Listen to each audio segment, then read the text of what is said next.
Good evening बच्चों। तो ये जो वीडियो है वो सिर्फ उन बच्चों के लिए है जो बीएससी कर रहे हैं फिजिक्स ऑनर्स से, बीएससी फिजिक्स और सेमेस्टर थर्ड, ठीक है। बाकी आप लोगों के लिए इसके अलावे अगर आप लोग बीएससी का स्टूडेंट नहीं है और फिजिक्स ऑनर्स नहीं है तो आप इस वीडियो को स्किप कीजिए, ठीक है। तो ये देखिए आप लोगों के पास जो पहला क्वेश्चन दिख रहा है, the internal energy of an ideal gas depends upon. तो ये एक बहुत बढ़िया सा क्वेश्चन है। इंटरनल एनर्जी जो है वो सिर्फ और सिर्फ फंक्शन होता है टेम्परेचर का। तो इक्वेशन होता है इंटरनल एनर्जी का mCv इंटू dt, ठीक है। इंटरनल एनर्जी किसके ऊपर डिपेंड करता है? ये dt के ऊपर। तो अगर आपको क्वेश्चन पूछता है कि इंटरनल एनर्जी किसका फंक्शन है, तो इंटरनल एनर्जी फंक्शन होता है टेम्परेचर का। तो यहाँ पे चेक कर लो, कोई ऑप्शन होगा, पहला प्रेशर, दूसरा वॉल्यूम, तीसरा टेम्परेचर, ठीक है। तो इसका आंसर हो जाएगा टेम्परेचर। अच्छा, एक और क्वेश्चन, अगर आपसे चेंज इन एंथैल्पी पूछता हूं, जैसे यहाँ पे ये इंटरनल एनर्जी है या तो चेंज इन इंटरनल एनर्जी पूछता, ठीक है। तो अगर आपको DH भी पूछ देता ना तो भी ये फंक्शन होता है सिर्फ और सिर्फ टेम्परेचर का। तो आप लोग दो चीज याद रखिएगा, इंटरनल एनर्जी और साथ ही साथ एंथैल्पी, ये दोनों का दोनों जो फंक्शन होता है वो ओनली टेम्परेचर का होता है, ठीक। तो इस क्वेश्चन, पहला क्वेश्चन का जो सही आंसर रहेगा वो रहेगा आपका third number, temperature. Zeroth law of thermodynamics is related to. देखो जीरोथ लॉ ऑफ थर्मोडायनेमिक्स किस पर डिपेंडेंट है, किससे रिलेटेड है? तो zeroth law of thermodynamics temperature पर डिपेंडेंट है, मतलब इससे रिलेटेड है। देखो आप लोग को याद होगा कि अगर दो बॉडी, जीरोथ लॉ का स्टेटमेंट कि अगर दो बॉडी आपस में थर्मल इक्विलिब्रियम है, ये बॉडी A और बॉडी B दोनों आपस में थर्मल इक्विलिब्रियम है, यानी कि दोनों का टेम्परेचर सेम है, TA इक्वल टू TB, और ये दोनों में से कोई भी एक बॉडी किसी तीसरे बॉडी C के साथ थर्मल इक्विलिब्रियम में है। मान के चलते हैं ये जो बॉडी C है वो B के साथ थर्मल इक्विलिब्रियम में है, तो ये तीनों बॉडी आपस में थर्मल इक्विलिब्रियम में होगा। मतलब ये temperature of A equal to temperature of B और ये टेम्परेचर ऑफ B बराबर टेम्परेचर ऑफ C है, तो ये सारे आपस में सेम टेम्परेचर का ही होगा, यानी कि temperature of A equal to temperature of B equal to temperature of C। तो जीरोथ लॉ ऑफ थर्मोडायनेमिक्स तो टेम्परेचर के ऊपर बात करता है ना, तो इसलिए इस क्वेश्चन का आंसर हो जाएगा option number 1। The first law of thermodynamics is conservation of. तो देखो फर्स्ट लॉ ऑफ थर्मोडायनेमिक्स बोलता था कि अगर आप किसी बॉडी में हीट देंगे, किसी सिस्टम में हीट देंगे, लेट्स से कि Q अमाउंट ऑफ हीट दीजिए, तो सबसे पहले उसका कुछ सिस्टम का इंटरनल एनर्जी बढ़ेगा और बाकी बचे एनर्जी से वो अपना काम कर लेगा, ठीक है। तो लेट्स से कि हम यहाँ पे 100 जूल हीट दिए बाहर से, हम लोग का सिस्टम अपना इंटरनल एनर्जी बढ़ा लिया 8 जूल, तो जो बाकी रिमेनिंग रह गया, रिमेनिंग कितना रह गया? 92 जूल। तो 92 जूल हम लोग का सिस्टम काम करके देगा। तो देखो ये जूल मतलब एनर्जी है ना, तो ये first law of thermodynamics energy पर आधारित है। तो देख लो कहाँ भाग गया, the first law of thermodynamics is conservation of energy. Question number D, an ideal gas undergoing adiabatic change has the following relationship. तो देखो एक्चुअली तो आइडियल गैस इक्वेशन आप लोग इस पर्टिकुलर एडियाबेटिक चेंजेस में आप लोग तो ये रिलेशन पढ़ के आते हैं, PV के power gamma equal to constant, ठीक। और यहाँ पे तो शायद ऐसा कोई ऑप्शन दिख नहीं रहा है, ठीक। तो इसका आंसर होना चाहिए ये option number 4, none of this, ठीक। During adiabatic compression of a gas its temperature, ठीक है। तो देखो आप ये सारी चीज को स्क्रीनशॉट ले लो क्योंकि हम इसको इरेज करने वाले हैं, ठीक है। तो चलो आई थिंक आप स्क्रीनशॉट ले लिए होंगे। देखिए इस क्वेश्चन में क्या बोल रहा है, ड्यूरिंग एडियाबेटिक कंप्रेशन, की कंप्रेशन हो रहा है किसी गैस का, तो इट्स टेम्परेचर, तो इसके टेम्परेचर का क्या होगा? तो देखो ये कंप्रेशन का बात कर रहा है, तो ये रहा हम लोगों का प्रेशर, ये रहा वॉल्यूम। तो अगर कंप्रेशन होगा तो इस तरीके होगा, ठीक है। और कंप्रेशन होगा तो हीट, इसका जो टेम्परेचर है वो टेम्परेचर राइज हो जाएगा, ठीक है। कंप्रेसर मतलब वॉल्यूम कम होगा और वॉल्यूम कम हो जाएगा, टेम्परेचर पक्के से बढ़ जाएगा, ठीक है। तो इस क्वेश्चन का आंसर चेक कर लो, during adiabatic compression of a gas its temperature rises, ठीक है, इसका टेम्परेचर बढ़ेगा। लेकिन हीट का बात अगर पूछता कि एडियाबेटिक प्रोसेस में हीट क्या होता है, तो हीट कांस्टेंट रहता है, हीट के ऊपर कोई फर्क नहीं पड़ता है। तो इसका जो सही आंसर होगा ये हो जाएगा ऑप्शन नंबर फर्स्ट, ठीक है, rises. A Carnot engine working between temperature 300 Kelvin and 600 Kelvin has a work output of 800 joule per cycle, ठीक है।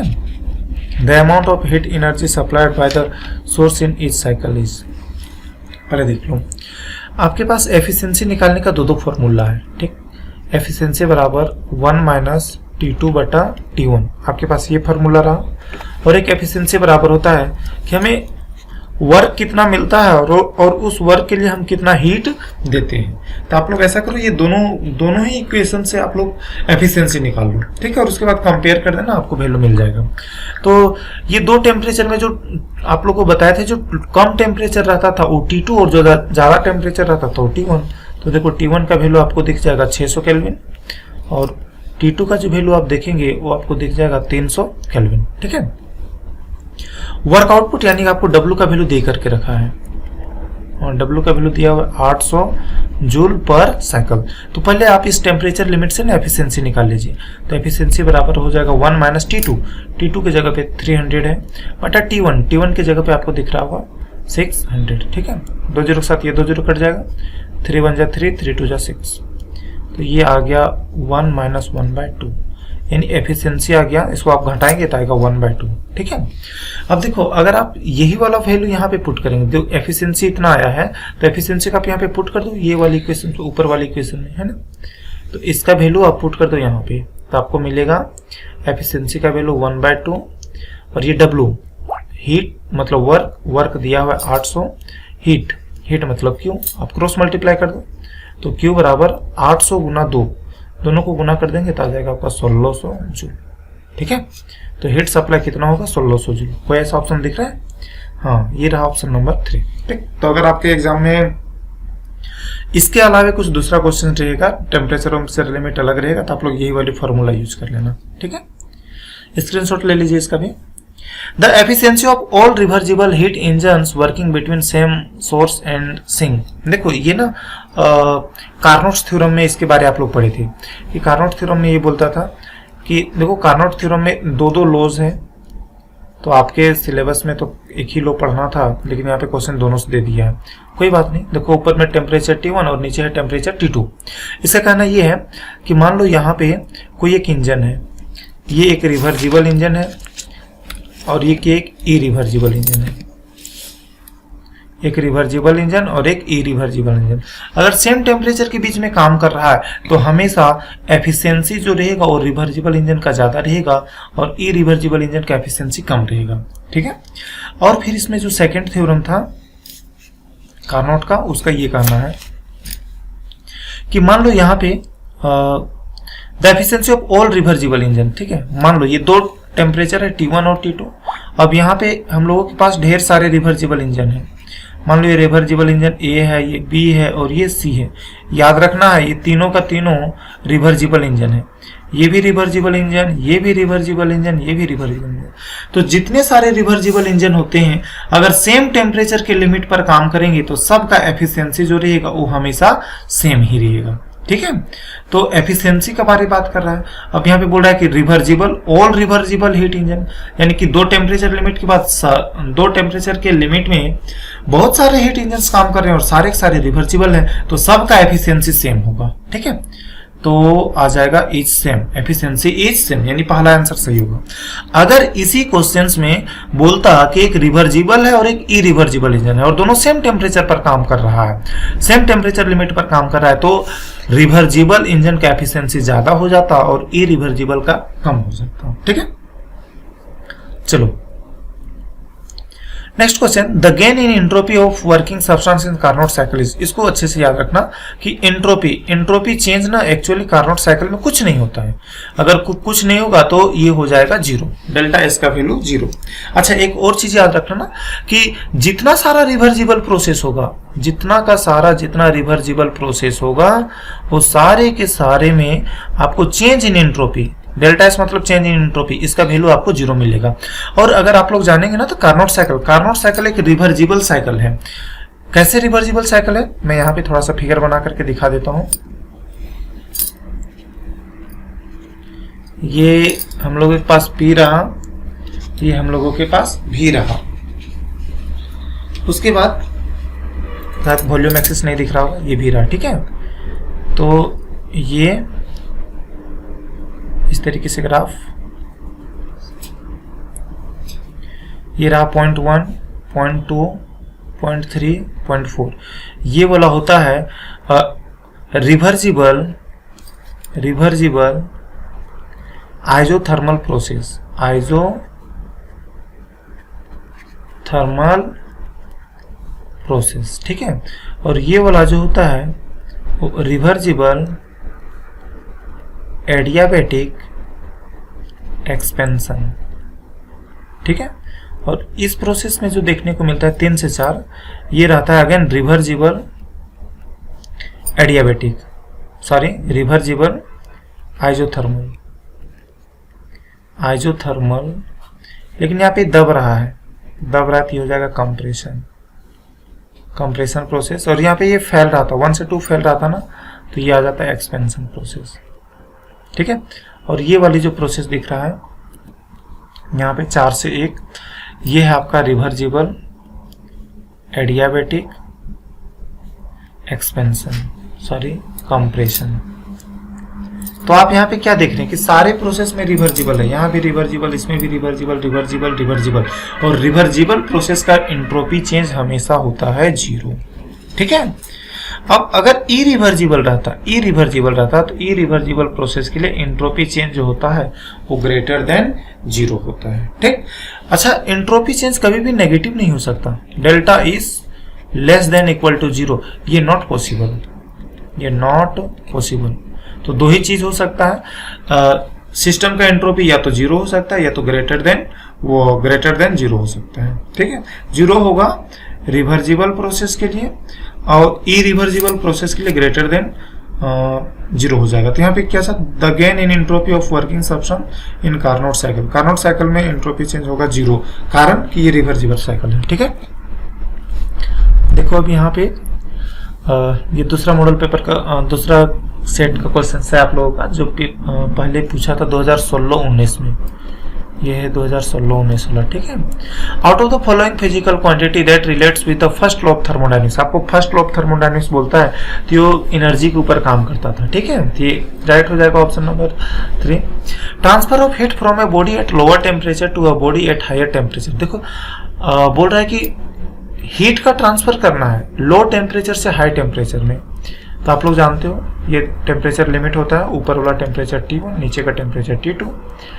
लो से हाई, ऐसे लो से हाई, चलो नीचे से हीट गया Q2, ऊपर हीट गया Q1, तो ये रेफ्रिजरेटर वाला केस था। और ऐसा हीट जा सकता है, कब जा सकता है, जब आप बाहर से इसको वर्क दें, ठीक है। तो बाहर से वर्क दे देंगे तो हीट जो है वो लो टेम्परेचर से हाई टेम्परेचर में चला जाएगा। कैसा कौन सा ऑप्शन दिया है, इज पॉसिबल। डायरेक्टली तो आप नहीं बोल सकते इज, सॉरी यहाँ पे लिखा हुआ इम्पॉसिबल, नहीं ऐसा नहीं हो सकता। Is possible by keeping both the bodies in contact, ये भी नहीं हो सकता। Is possible by doing some external work, जी हाँ, बाहर से अगर आप एक्सटर्नल वर्क करेंगे तो भाई पॉसिबल है, ठीक है। तो इसका जो सही आंसर होगा ये ऑप्शन नंबर 3 हो जाएगा। In Carnot cycle the first step is, Carnot cycle में फर्स्ट स्टेप क्या होता है, देखो अभी थोड़ा देर पहले आपको बताया था, ये देखो ये रहा कार्नोट साइकिल, ये है पहला स्टेप 1 से लेकर के 2, ठीक है। ये 1 से लेकर के 2, तो पहला क्या चीज है, रिवर्सिबल आइजोथर्मल प्रोसेस, ठीक है। वो भी एक्सपेंशन वाला, रिवर्सिबल आइजोथर्मल एक्सपेंशन। तो यहाँ पे क्या बोला है, आइजोथर्मल एक्सपेंशन, हाँ, या आप इसको देते हो। अगर रिवर्सिबल नहीं दिया हुआ तो भी कोई दिक्कत नहीं है, ठीक है। वो अंडरस्टूड रहता है कि कार्नोट साइकिल रिवर्सिबल साइकिल ही है। तो इसका सही आंसर हो जाएगा आइजोथर्मल एक्सपेंशन, ठीक। उसके बाद बोला an engine work between temperature 30 kelvin and 300 kelvin. देखो यही क्वेश्चन सेम टू सेम ना इसमें पीछे वाली क्वेश्चन में पूछा हुआ था, कोई बात नहीं। अच्छा, उसमें टेम्परेचर लिमिट अलग था, तो यहाँ पे टेम्परेचर आप अलग अलग कर लो। देखो यहाँ पे ये के दिया हुआ है, के मतलब केल्विन है, ठीक है। तो 2 टेम्परेचर में हायर टेम्परेचर किसको रखेंगे, T1 को, तो T1 है 300 केल्विन, T2 जो है वो 30 केल्विन। तो आपसे एफिशिएंसी पूछ रहा है, तो एफिशिएंसी बराबर 1 माइनस T2 बटा T1। तो 1 माइनस T2 का वैल्यू हो जाएगा 30 और T1 का वैल्यू हो जाएगा 300 है। हाँ, ये जीरो नहीं है, ये जीरो के साथ ये जीरो कट गया, 3 के साथ इसको काटेंगे तो 10 बार में कट जाएगा। तो 1 माइनस 1 बटा 10। जब आप इसको करेंगे कैलकुलेशन तो 10 में 1 घटेगा तो 9 बटा 10। परसेंट में लाना है तो इसको 100 से गुना कर दो, तो ये जीरो के साथ ये जीरो कट गया, 90%। क्या कोई ऐसा दिया हुआ है ऑप्शन? ठीक है, ये देख लो ऑप्शन नंबर 3। ठीक, एक क्वेश्चन दोबारा से आ गया, ये क्वेश्चन नंबर ये वाली ई वाली, internal energy of a real gas depend upon. देखो इंटरनल एनर्जी एकमात्र फंक्शंस होता है टेम्परेचर का। ठीक है, तो ये जो इंटरनल एनर्जी है या चेंज इन इंटरनल एनर्जी है, ये फंक्शंस होता है टेम्परेचर का, mCv इंटू डेल्टा टी। तो only on the temperature of the gas, तो सिर्फ टेम्परेचर के ऊपर डिपेंड करेगा, बाकी किसी के ऊपर नहीं। तो इसका सही आंसर होगा ये वाली ऑप्शन। ठीक है, option number first. An adiabatic process occur at constant. देखो एडियाबेटिक प्रोसेस एक ऐसा प्रोसेस होता है जिसमें हीट कांस्टेंट रहता है। हीट का ना तो अदला होता है ना ही बदला होता है, मतलब हीट सिस्टम से ना बाहर जा सकता है और ना ही अंदर आ सकता है। ठीक, तो ये तो आसान सा था, तो आई थिंक इसका आंसर आप लोग को पता होगा, ऑप्शन नंबर 3। ठीक है, अच्छा आप लोग को आपके सिलेबस में ना 2 क्वेश्चन पूछा है वर्क से रिलेटेड, एक तो आइसोथर्मल के लिए और एक एडियाबेटिक के लिए। तो यहाँ पे ये जो क्वेश्चन आ गया है नेक्स्ट क्वेश्चन जी वाला, the work done during an adiabatic expansion. तो एडियाबेटिक एक्सपेंशन के टाइम जो वर्क होता है वो कितना होता है? तो आप लोग तो ये वाले जानते हो, कैलकुलेशन किए हुए हो, P1 V1 minus P2 V2 बटा गामा माइनस 1, और ऐसा दिख रहा है आपको ऑप्शन नंबर 2। ठीक है, एंट्रोपी इज मेजर ऑफ, ये तो आप लोग पढ़ते हो कि एंट्रोपी जो है रेंडमनेस मेजर करता है, और रेंडमनेस को हम लोग बोलते हैं डिसऑर्डर। ठीक है, तो ये एच का जो ऑप्शन आएगा सही आंसर ये आ जाएगा option number 3। Entropy is maximum in each state. देखो एंट्रोपी होता है कि कोई चीज कितना ज्यादा भटक सकता है, जो चीज जितना ज्यादा भटकेगा उसका एंट्रोपी उतना ज्यादा। तो आप एक बात बताओ, सॉलिड के पार्टिकल भटकते हैं क्या? सॉलिड के पार्टिकल नहीं भटकते हैं, अपनी जगह पे रहते हैं। लिक्विड के पार्टिकल थोड़ा मूव कर सकते हैं, इधर उधर जा सकते हैं। गैसेस के पार्टिकल ये तो एकदम बिल्कुल फ्री ही रहते हैं, इसका इंटरमोलिकुलर फोर्स बहुत कम होता है, जिसके कारण ये फ्रीली मूव कर सकते हैं। तो जो ज्यादा मूव करेगा उसका एंट्रोपी ज्यादा, तो सबसे ज्यादा एंट्रोपी किसका होगा? गैस का होगा। और सबसे कम पूछता तो इसी का आंसर हो जाता सॉलिड। ठीक है, तो इसका आंसर हो जाएगा, इस क्वेश्चन का आंसर हो जाएगा ऑप्शन नंबर 3। एक क्वेश्चन है इंथैल्पी और टोटल हीट फंक्शन ऑफ। देखो इंथैल्पी, पहली बात तो इंथैल्पी जो होता है वो हीट कैपेसिटी होता है कि किसी बॉडी के पास टोटल हीट कितना है, जितना हीट रहेगा उसी को हम लोग बोल सकते हैं इंथैल्पी। तो इंथैल्पी का फॉर्मूला होता है इंटरनल एनर्जी प्लस पीवी। ठीक है, तो ऐसा आपको ऑप्शन दिख रहा था, ये 1 वाला थोड़ा सा आपको ठीक से नहीं दिख रहा होगा, तो ये इस तरीके से, हाँ, इंथैल्पी बराबर U प्लस पीवी। ठीक, पहला ऑप्शन।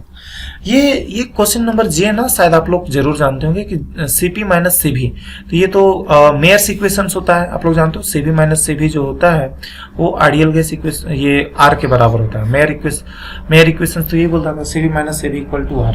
तो इससे ऐसा तो कोई ऑप्शन दिख ही नहीं रहा है, अगर नहीं दिख रहा है ना तो आप लोग इसका आंसर आप लोग ये मान लेना, ऑप्शन नंबर 4। यहाँ पे बोल रहा है net entropy change of A system in Carnot cycle. देखो ये क्वेश्चन कितनी बार रिपीट हो गया।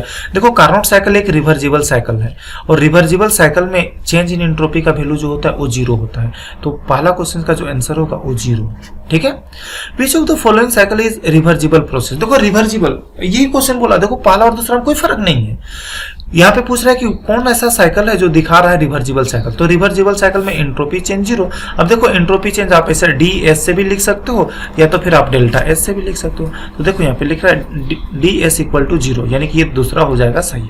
ठीक है, अगर इरिवर्जिबल बोलता, दोबारा बोल रहा हूं, अगर इरिवर्जिबल प्रोसेस बोलता तो आप इसमें चेंज इन एंट्रोपी जो लिखते हैं वो ग्रेटर देन 0। ठीक, एंट्रोपी चेंज कभी भी नेगेटिव नहीं हो सकता, इसको थोड़ा आप लोग याद रखना। ठीक है, ये क्वेश्चन नंबर के बाद एल वाला ना आपको याद रखना है कि क्लॉसियस कैलिब्रॉन का इक्वेशन कौन सा होता है। तो देखो ये इसका ऑप्शन नंबर 1 सही है। और इसी तरीके से एम का भी थोड़ा याद रखना, गिब्स पोटेंशियल का जो इक्वेशन आता है ये आता है जी बराबर U plus PV minus TS. ठीक है, जी बराबर U plus PV minus TS. बढ़िया से अच्छे से लर्न करके जाना है सारी चीज को। ठीक है, अब देखो ये क्वेश्चन नंबर O, एन को बाद में देखेंगे, पहले O को देख लो। वो क्या बोल रहा है कि total heat of a substance is known as, देखो अभी थोड़ा देर पहले बताया था कि किसी बॉडी में जो टोटल हीट रहता है उसी को बोलते हैं इंथैल्पी। ठीक है, तो इसका सही आंसर हो जाएगा ये इंथैल्पी। और इंथैल्पी जो है वो फंक्शन होता है टेम्परेचर का, सिर्फ टेम्परेचर का। तो इंथैल्पी आपको दो चीज बताए थे, एक इंथैल्पी और इंटरनल एनर्जी। इंटरनल एनर्जी और enthalpy is functions of only temperature, सिर्फ और सिर्फ टेम्परेचर के ऊपर डिपेंड करता है, बाकी किसी भी चीज के ऊपर डिपेंड नहीं करता है। ठीक है, अब देखो ये मैक्सवेल्स रिलेशन, तो ये मैक्सवेल रिलेशंस को ना मैं आपको बताता हूं, आप एग्जाम में ना कभी भी गलती नहीं करेंगे। आप यहाँ पे देखो, जो आपके पास चार डिफरेंट इक्वेशंस हैं, ये चार डिफरेंट इक्वेशंस होते हैं मैक्सवेल्स का। अब एग्जाम में आप कैसे इसको सही करेंगे, देखो चार में से कोई एक इक्वेशन आपके एग्जाम में दे के रखेगा और बोलेगा बता दो कौन वाला सही है। तो आपको क्या करना है कि क्रॉस मल्टीप्लाई करना है, इस इक्वेशंस को इस तरीके से क्रॉस मल्टीप्लाई करना है। तो जब आप क्रॉस मल्टीप्लाई करेंगे ना, तो आपको वैल्यू आना चाहिए पीवी बराबर टीएस, या तो आना चाहिए पीवी बराबर माइनस टीएस। ठीक है, दोबारा सुनना है कि जो इक्वेशन आपको दिया हुआ रहेगा उस इक्वेशन को मल्टीप्लाई करना है, क्रॉस मल्टीप्लाई करना है। और क्रॉस मल्टीप्लाई जब आप करेंगे ना, तो क्रॉस मल्टीप्लाई करने के बाद जो वैल्यू आपके पास आना चाहिए, पीवी का वैल्यू आना चाहिए टीएस या तो फिर माइनस टीएस। ठीक, जिसे देख लो आप यहां से इस P और इस V को गुना करते हैं तो आपको मिल जाता PV, और यहां से देखो ये T को गुना करते हैं और ये इस S को गुना कर देते हैं तो आपको मिल जाता TS। लेकिन देखो बीच में माइनस था तो ये आ गया माइनस। फिर इस इक्वेशन को देख लो, ये P और V ये दोनों गुना हो जाएगा तो आपको दे देगा PV, और ये गुना होगा TS के साथ तो ये आ जाएगा PV बराबर TS। TS। ठीक है, इसी तरीके से यहाँ पे देख लो, ये P गुना हुआ V के साथ तो आपको दे दिया PV, और S गुना हुआ इस T के साथ तो आपको दे दिया TS। ठीक है, तो ये भी पॉजिटिव में आ गया।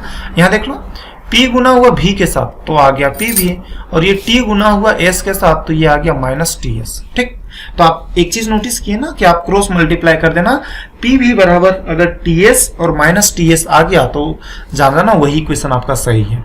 तो PV बराबर TS या तो फिर PV बराबर माइनस TS। ठीक, अच्छा एक और चीज जो इसके नीचे सबस्क्रिप्ट दे के रखा है, जैसे देखो यहाँ पे delta T by delta V के नीचे S दिया है और डेल्टा P बटा डेल्टा S के नीचे V दिया है, इसको भी पहचानना आसान है। देखो अगर ये दोनों इक्वेशंस में अगर ये V है तो नीचे आपको यहाँ पे V मिलेगा, अगर यहाँ पे S है तो यहाँ पे आपको S मिलेगा। बस यही चीज आप देखते चलना। हाँ, यहाँ पे P है तो यहाँ पे आ जाओ, अंदर में आपको P मिलेगा, यहाँ पे S है तो बाहर में आपको S मिलेगा। देखो ये V है तो अंदर में V मिलना चाहिए, अंदर में V है। बाहर में T है तो इसका अंदर में T मिलना चाहिए। बाहर में V है तो इसका अंदर में आपको इसका अंदर में मिलना चाहिए। देखो यहाँ पे V तो यहाँ पे भी आपको मिलना चाहिए था। इसमें थोड़ा सा यहाँ पे P और V, ये T और V में इसमें थोड़ा सा ये क्या है, लेकिन आपको बस ऐसे ध्यान रखना है। ठीक है, जैसे ऊपर में एक बार दोबारा से बता दो, ये दो तीन इक्वेशन देख लो ना तो आपको पता चल जाएगा। देखो यहाँ पे V है तो ये V को रिलेट करना इस V के साथ और इस S को रिलेट करना इस S के साथ। ठीक है, यहाँ पे P है, इस P को बाहर वाले साथ और इस S को यही साथ। देखो ये दोनों सेम टू सेम गया। फिर ये V और ये रहा T। तो यहाँ पे इस इक्वेशन में थोड़ी सी शायद गड़बड़ी है। ठीक है, थोड़ी सी शायद गड़बड़ी है। यहाँ P है ना तो इस जगह पे होना चाहिए था P, यहाँ पे आना चाहिए था P। ठीक है, थोड़ी सी मिस्टेक है। ठीक, तो यही चीज आपको जो याद रखना है, एक बार दोबारा से बोल रहा हूं, आप लोग PV बराबर TS आना चाहिए या तो PV बराबर माइनस TS आना चाहिए। गुना करके देखना टेढ़ा मेढ़ा, ये भी टेढ़ा मेढ़ा गुना करने पर। ठीक, तो हम लोग चलते हैं पीछे की ओर और चेक करते हैं कैसा कौन सा इक्वेशन हम लोग को दिखाई देता है। तो आप देखो 30 इक्वेशंस को गुना करो तो P गुना हो रहा है T के साथ, तो भाई नॉट पॉसिबल। अभी आपको बताएं P को V के साथ गुना होना चाहिए, ये P गुना हो जाएगा T के साथ, तो ये क्वेश्चन तो वैसे हो गया गलत, ये नहीं हो सकता। देखो ये P गुना हुआ V के साथ ठीक है, T गुना हुआ S के साथ, हाँ ये तो ठीक दिखा, PV गुना हुआ TS के साथ और पॉजिटिव आ गया है। अब देखो अंदर में भी तो बाहर में भी ठीक है, इसका अंदर में S तो इसका बाहर में S, हाँ यानी बिल्कुल ठीक है। ये वाली इक्वेशन आपको मिला सही। ठीक है, अच्छा देखो इस इक्वेशन के साथ क्या गड़बड़ी है, इस इक्वेशन के साथ गड़बड़ी ये है कि ये मल्टीप्लाई होता PV और ये मल्टीप्लाई हो जाता TP। ठीक है, टी और पी आ जाता तो पी भी बराबर टी एस नहीं मिल पाता। ठीक है, तो शायद आई थिंक आपको ये चीज समझ में आया होगा। ठीक, तो ये सारे के सारे ऑब्जेक्टिव क्वेश्चंस रह गया। अब देखो आपका ना ये 3 क्वेश्चन, ये 3-4 प्रोसेस आप लोग जरूर से पढ़ करके जाना। बार बार ये क्वेश्चन पूछा हुआ है कि explain the following terms. Isochoric process क्या होता है थोड़ा बता दो, एडियाबेटिक क्या होता है उसको बताओ, आइसोथर्मल क्या होता है उसको बताओ, एंट्रोपी क्या होता है उसको बताओ, और इंथैल्पी क्या होता है उसको भी बताओ। तो ये तीनों, ये जो 5 क्वेश्चन हैं, मतलब पांचों का पांचों इंपॉर्टेंट है, बहुत बार पूछा हुआ है, आपको ठीक से कर करके जाना है। तो एक बार मैं रफली बता दूं, ये आइसोकोरिक एक ऐसा प्रोसेस होता था जिसमें वॉल्यूम कांस्टेंट होता था, उसको हम लोग बोलते थे आइसोकोरिक प्रोसेस। आइसोथर्मल एक ऐसा प्रोसेस जिसमें टेम्परेचर कांस्टेंट रहता था, इसको बोलते थे आइसोथर्मल प्रोसेस। एडियाबेटिक एक ऐसा प्रोसेस है जिसमें हीट कांस्टेंट रहता है। एंट्रोपी जो है वो मेजर करता है सिस्टम का रेंडमनेस है ना, तो measurement of randomness of system is called entropy. ऐसा रेंडमनेस ना लिखेंगे तो डिसऑर्डर आ सकता है। ठीक है, एंथैल्पी किसी सिस्टम में जो टोटल हीट कंटेंट रहेगा उसको हम लोग बोलते हैं एंथैल्पी। या तो एंथैल्पी बराबर आप यू लिख सकते हो इंटरनल एनर्जी प्लस वर्क, है ना, P इंटू V। तो एक्चुअली ये आपको इतनी शॉर्ट में आंसर नहीं देना है, आपको ग्राफ भी बनाना है और ग्राफ बना करके 1-2 लाइन और खींचना है और बाकी सारी चीजें लिख लेना है। ठीक है, तो उम्मीद करता हूं कि आप लोग को ये सारे क्वेश्चन ठीक लगा होगा और आप लोग एग्जाम बढ़िया से दे के आना। Best of luck.